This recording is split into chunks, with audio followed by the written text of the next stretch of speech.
Hello bachcho, let's read the question. First the question says in diploid cell if number of chromosome is 8 which is diploid in G1 phase then the number of chromosome in G2 phase would be. तो हमसे यहाँ पर पूछा गया है कि अगर हमारे पास कोई डिप्लॉइड सेल है जिसके क्रोमोसोम है जिसका 8 और वो कब आपने 8 देखा था, आपने देखा था G1 फेज में 8, हमारे पास G2 फेज में कितने क्रोमोसोम नंबर होंगे।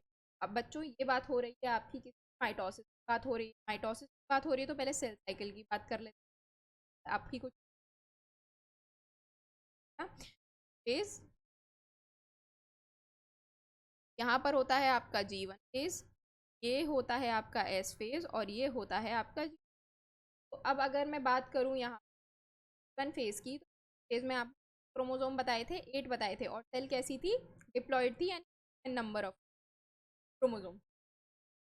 अगर मैं बात कर रही हूँ यहाँ पर जो है क्रोमोसोम की, तो यहाँ पर 2n थे। अब जैसे जैसे ये सेल जो है आगे बढ़ेगी, ये G1 स्टेज थी, अब ये आ गई है एस फेज पर, एस फेज में आ गई है सेल साइकिल के। तो यहाँ पर क्या होता है बच्चों, यहाँ पर होता है डीएनए रेप्लिकेशन। डीएनए रेप्लिकेशन होता है, तो जब डीएनए रेप्लिकेशन होता है तो क्रोमोसोम नंबर नहीं बढ़ते, क्रोमोसोम नंबर इंक्रीज नहीं होते, इंक्रीज नहीं होते। अब ऐसा क्यों है कि जब डीएनए रेप्लिकेशन हो रहा है तो क्रोमोसोम कंटेंट बढ़ रहा है। सपोज यहाँ पर जो ये सेल थी इसमें कितने ग्राम पिकोग्राम जो है आपके पास डीएनए था, 1 पिकोग्राम था। जब डीएनए रेप्लिकेशन हो गई तो वो 1 पिकोग्राम डबल हो गया, यानी कि 2 पिकोग्राम डीएनए हो गया। और क्रोमोसोम कितने रहे, यहाँ पर भी 8 थे और यहाँ पर भी 8 ही थे। क्रोमोसोम नंबर्स में कोई चेंज नहीं आया, सिर्फ अमाउंट ऑफ डीएनए में चेंज आया।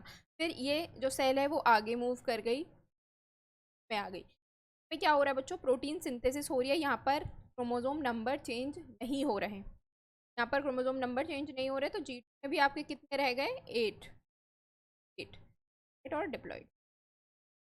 अब यहाँ पर क्रोमोसोम नंबर चेंज नहीं हुए, तो G में आपके कितने हो गए, 8। तो हमारा करेक्ट आंसर क्या हो गया, 8, 3 नहीं, 32 नहीं और 4 नहीं।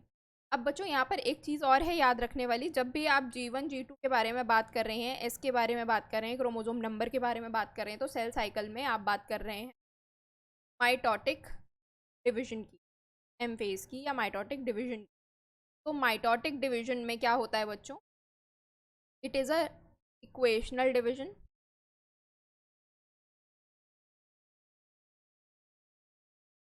इसमें क्रोमोसोम नंबर चेंज नहीं होंगे, चाहे सेल इस वाले स्टेज पर हो, चाहे सेल इस वाले स्टेज पर हो, चाहे सेल इस वाले स्टेज पर हो, चाहे सेल इस वाले स्टेज, सेल कहीं भी हो।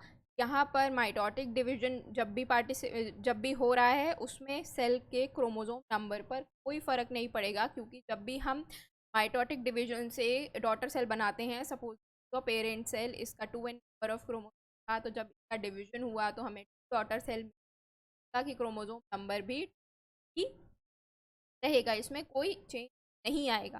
करेक्ट आंसर आपका क्या हो जाएगा बच्चों, करेक्ट आंसर है आपका 8, ऑप्शन नंबर 1A। होप आप लोगों को ये सोल्यूशन समझ में आया हो बच्चों, thank you, all the best.